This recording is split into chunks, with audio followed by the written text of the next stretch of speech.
Estoy en una réplica de las antiguas catatumbas romanas. Se encuentra en el monasterio franciscano en Washington, D.C. Las catatumbas son una parte importante en la historia de la iglesia. Verán, los primeros cristianos bajaban aquí, a estos lugares fríos, húmedos y oscuros, por muchas razones. Una de las razones era para rezar, pero también venían porque estaban llenos de miedo. Miedo a lo que las autoridades les harían si supieran que eran cristianos. Creo que también lo hacían porque las catatumbas son símbolos para muchos de la vida espiritual. Si ellos usaran palabras para describir su vida espiritual, serían palabras como oscura, estancada, atrapada, fría. Y no debe ser así. Pero la otra cosa de estar en las catatumbas, como en cada cuarto de ellas, es que había huesos. Y eso les recordaría que la vida espiritual no debe vivirse en las catatumbas. La vida espiritual no debe vivirse rodeado de huesos. Sin embargo, a veces pienso que nos sentimos así. Por eso me fascina esta imagen en particular. Es de la imagen de Ezequiel y está en el Valle de los Huesos Secos. La vida espiritual no debe vivirse bajo tierra. No debe vivirse en la oscuridad ni en una catatumba. Más bien, la vida espiritual debe vivirse en la luz. Me encanta el capítulo 10 de Juan, cuando Jesús dice: vine para que puedan vivir al máximo. La gente me dirá: es que, Padre Dave, simplemente no siento como si viviera así. No siento vivir mi vida al máximo. No me siento vivir como Jesús pensaba. Quiero decir, cuando Jesús dijo vivir al máximo, no creo que eso sea lo que estoy experimentando. Alguien me dijo una vez, cuando Jesús iba a la cruz y en todo lo que se iba a convertir ese acto sorprendente, me dijo: no creo que mi vida espiritual sea como Jesús lo tenía pensado. Me siento seco, estancado. Siento que no hay vida en mí. Creo que debe haber algo más. Al mirar atrás, cuando fui ordenado sacerdote, es decir, yo creía en el Espíritu Santo, creía en el Padre, el Hijo y el Espíritu Santo. Me era muy fácil relacionarme con el Padre, era fácil relacionarme con Jesús, y solo tenía una relación superficial con el Espíritu Santo. Pero me di cuenta, tras 5 años de ordenación, que algo faltaba en mi vida. Sentía un hoyo en mi corazón, un vacío. Y cuando sentí el vacío, no estaba con Dios como Él quería. No estaba viviendo como Dios quería que yo viviera. Y entonces clamé al Señor: ¿qué me falta, Señor? ¿Qué es lo que me falta? Y fue en ese momento que llegó un cura al pueblo donde yo vivía y nos dio una plática de 2 horas sobre el Espíritu Santo, los hechos de los apóstoles y la experiencia de Pentecostés.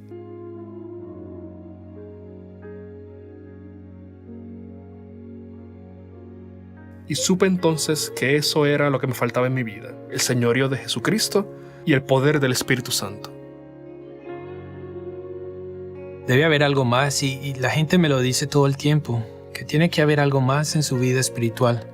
Creo que los discípulos quizá tenían la misma sensación. Solo decir frecuentemente la emoción de los discípulos. Ellos tuvieron lo mejor, me refiero a que estaban con Jesús. Se podría pensar que tenían todas las ventajas en el mundo. Vieron a Jesús resucitar de entre los muertos. Digo que sería genial poder ver a alguien resucitar de entre los muertos, por Jesús mismo. ¿Y quién catequizaba? ¿Quién les enseñó la fe? Me refiero a que Jesús lo hizo. Digo que Jesús podría conseguir un trabajo de catequista en cualquier parroquia. ¿Quién les enseñó a predicar, a perdonar, a amar?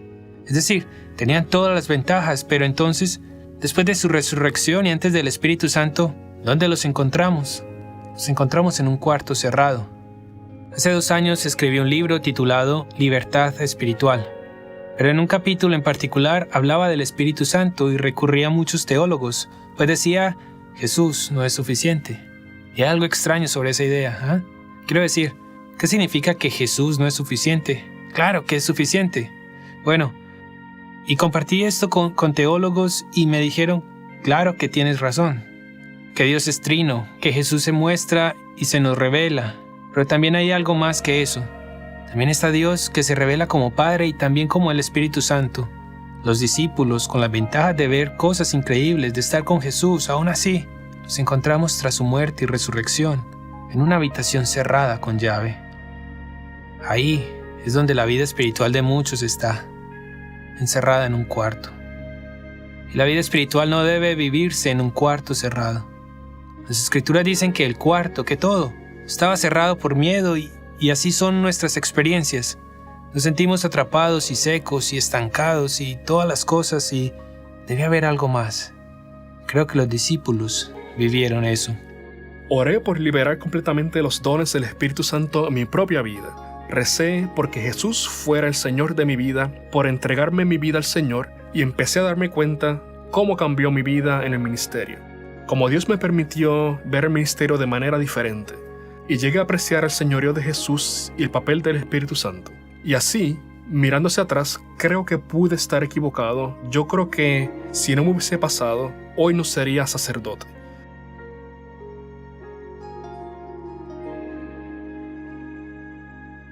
Porque seguro me habría convertido en un cura muy enojado, criticón y de juicio negativo. Y siempre lo he dicho, lo único que no quiero ser cuando sea un cura más viejo es el criticón y de juicio negativo. Así, le pedí realmente a Dios que me revelara lo que me faltaba. Y cuando lo hizo, supe que eso era todo. Y mi vida cambió desde entonces.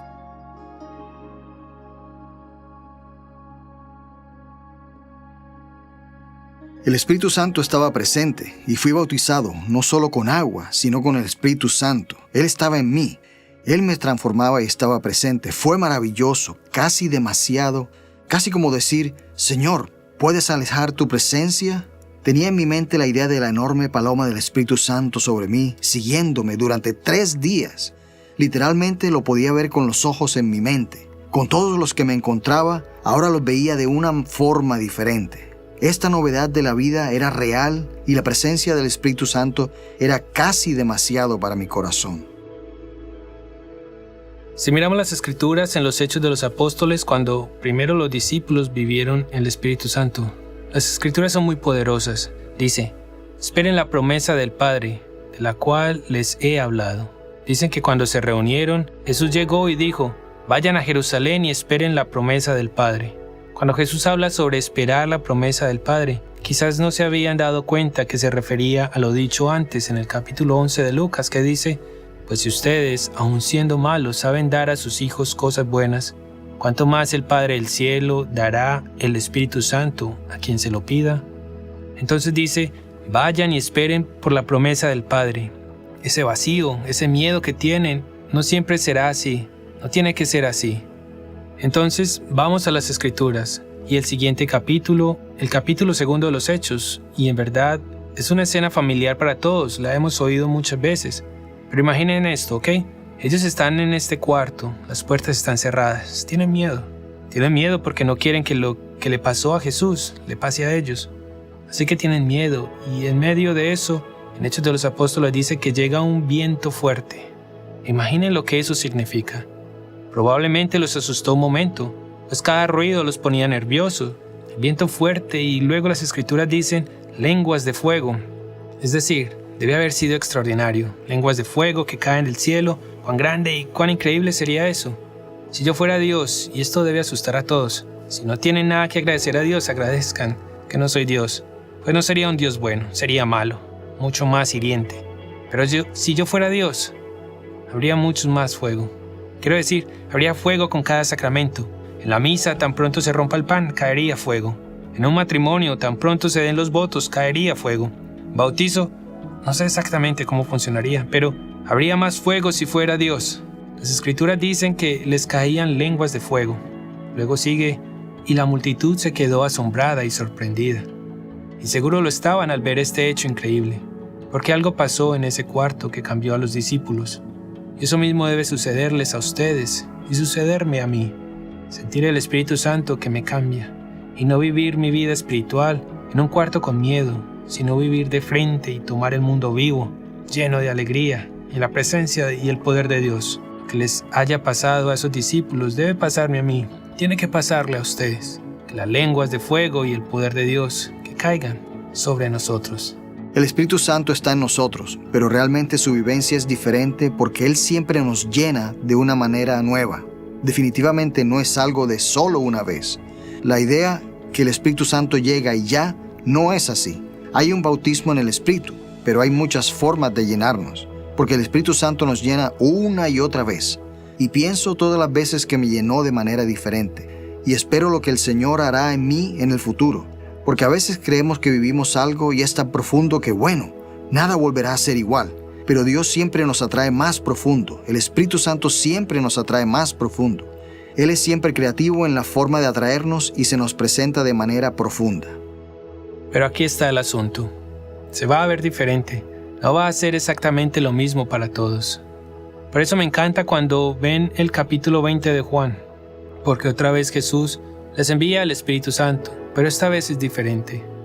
Las Escrituras dicen en el capítulo 20, estaban reunidos los discípulos a puerta cerrada por miedo a los judíos.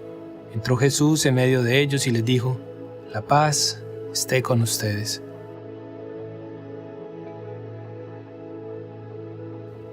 Imaginen eso un segundo. Temían que lo mismo que le pasó a Jesús, quien ponían toda su esperanza, les pasara a ellos. Sus corazones están rotos. Creo que no podremos entender el sentido de la desesperación. Y Jesús llega con ellos y les dice, paz, paz. Es un recordatorio de que la paz no es solo una ausencia, más bien, la paz es una presencia de algo. La paz es presencia de alguien y en medio de eso Jesús viene y les dice, paz. Luego lo que hace es mostrar sus manos y su costado. Ellos ven sus heridas y las ven para recordarles que están seguros que Él es Jesús, porque lo último que oyeron era que Jesús fue crucificado. Así que muestra las heridas y luego dice, una vez más, por segunda vez, la paz esté con ustedes. Para recordarme que en medio del sufrimiento, en medio del dolor, en medio de la cruz, en medio de la sangre, todavía hay paz. Estoy aquí, paz.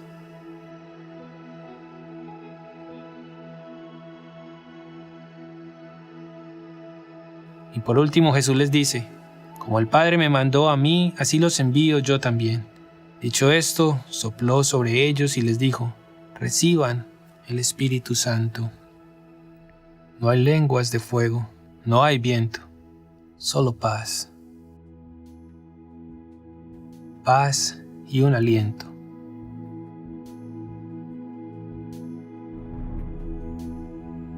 Y ese aliento de Dios los cambió. La paz de Jesús los cambió. En los Hechos de los Apóstoles, la gente estaba asombrada. No hay sentido de asombro en esto.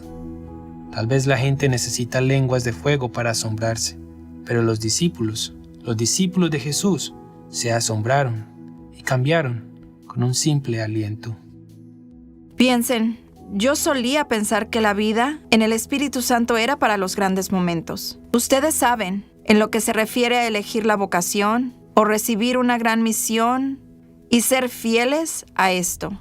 Y eso es verdad. Pero cuanto más estoy en la vida religiosa, más sé que la vida en el Espíritu Santo está en los detalles. Ya saben, ser fieles a nuestro Señor y a las cosas pequeñas. Y realmente viví esto el año pasado. Hace algunos años se me pidió aprender un idioma para ser misionera en un país extranjero. Cuando recibí esta misión, fui directamente al libro de los Hechos de los Apóstoles.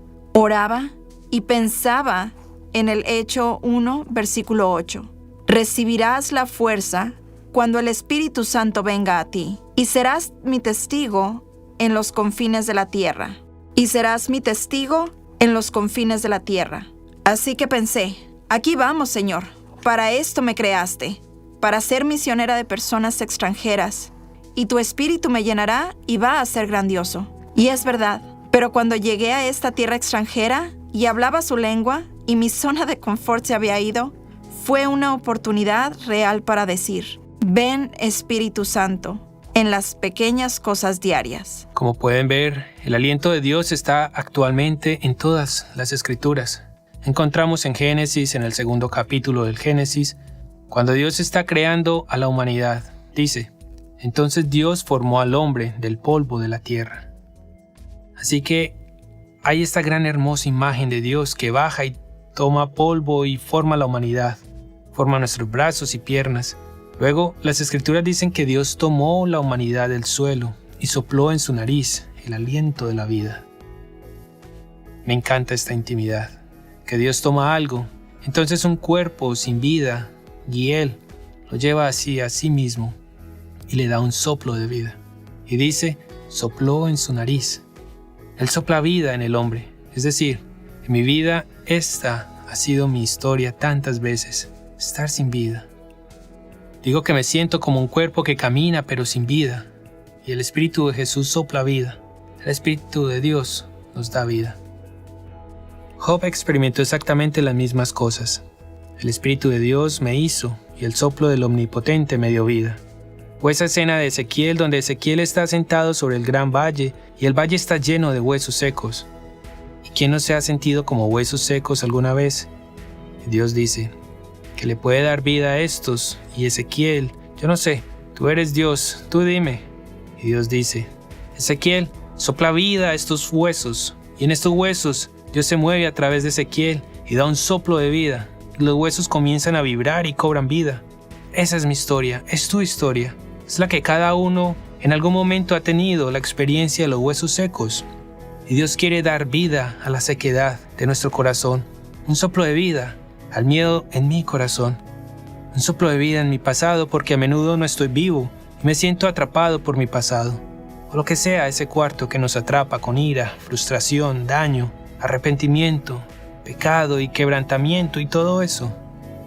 Da un soplo de vida a eso, Señor, porque no puedo hacerlo yo solo. No te puedo tener fe por mí mismo. No puedo amar a mi esposa por mi propia fuerza y mi propio poder. Dame vida para que pueda estar radicalmente vivo, para que pueda experimentar la plenitud que tienes para mí. Fue un cambio tan radical de quién era yo, y por lo que me esforzaba o por lo que pensé que tenía que trabajar. ¿Por qué te esforzaste? Oh, me esforzaba por la perfección. Me esforzaba por lo que parecía ser en el exterior. Un matrimonio hermoso e hijos que lograran altas metas. Y una casa hermosa e ir a misa ante todos los domingos. Siempre había tenido tanto control de mi vida. Siempre podía encontrar una salida para todo.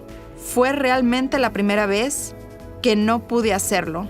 Y puedo recordarme en el auto diciendo, Dios, realmente lo hiciste. Me pusiste en un lugar en el que no tengo nada más que tú. Así que el Espíritu Santo te conduce a este lugar donde la única opción que tienes es o bien contar con Él y confiar en Él o quebrantarte y arder. Sí, y rendirme. La única opción que tienes es la absoluta entrega a Dios. Tenemos que estar preparados para un sentimiento de asombro. Algunas cosas a donde el Espíritu Santo nos guía son simples. Cualquiera puede decirlas. Otras cosas son tan grandes y más allá de lo que nosotros jamás imaginamos, que nos preguntamos de dónde vienen. Y hay una tensión incierta ahí, que no puedes solo poner el Espíritu Santo en una caja o un paquete y decir, ahora es cuando el Espíritu Santo habla o hace.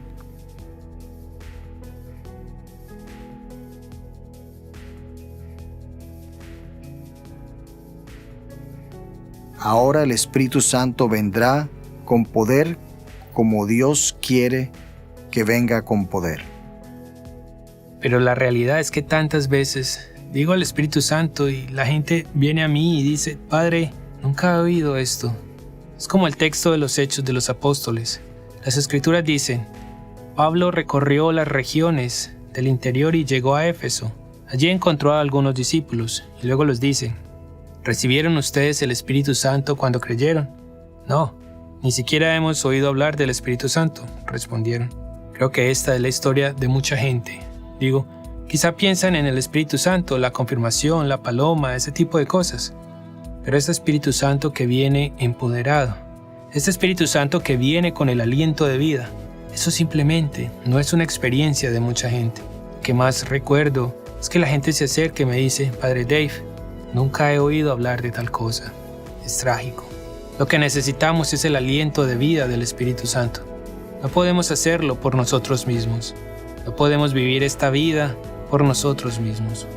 Ustedes necesitan el aliento de Dios.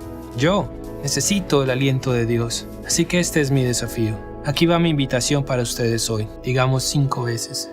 5 veces para tomar un momento y detenernos. Solo tomar un aliento, pidiendo literalmente a Dios que respire dentro de ustedes, que respire vida dentro de ustedes. Siempre he tenido este rosario de una década conmigo.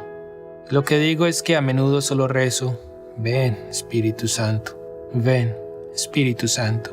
Hice un trato con Dios.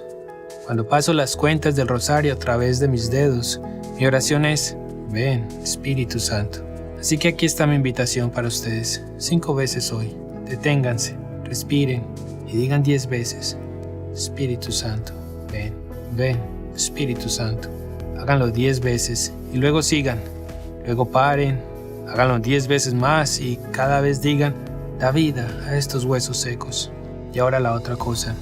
Solo 10 minutos en los próximos días. Tómense un momento y lean los primeros 2 capítulos de los Hechos de los Apóstoles o el capítulo 20 de Juan sobre el envío del Espíritu Santo. Mi invitación es, si tienen las agallas, recen. Jesús, hazme lo mismo que le hiciste a los discípulos. Hazme lo mismo. Quizás tenga el mismo encuentro, la misma experiencia, ese mismo poder, ese mismo fuego, ese mismo aliento de Dios. Lo que les hiciste a ellos, házmelo a mí. Jesús, te doy permiso para dar vida a este corazón, a esta alma que te anhela, que anhela por más. Sopla vida en mí. Dios mío, te pido que derrames tu Espíritu Santo, que el Espíritu de Jesús que les sople vida a ustedes. Que Dios los bendiga en el nombre del Padre, y del Hijo, y del Espíritu Santo. Amén. Oh Spirit, come. Oh Spirit, come. Oh Spirit, come. Oh Spirit, come. Oh Spirit, come. Oh Spirit, come. Oh Spirit, come. Oh Spirit, come. Oh Spirit, come. Oh Spirit, come. Oh Spirit, come. Spirit, come.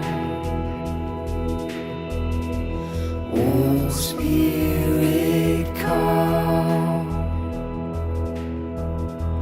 Oh Spirit.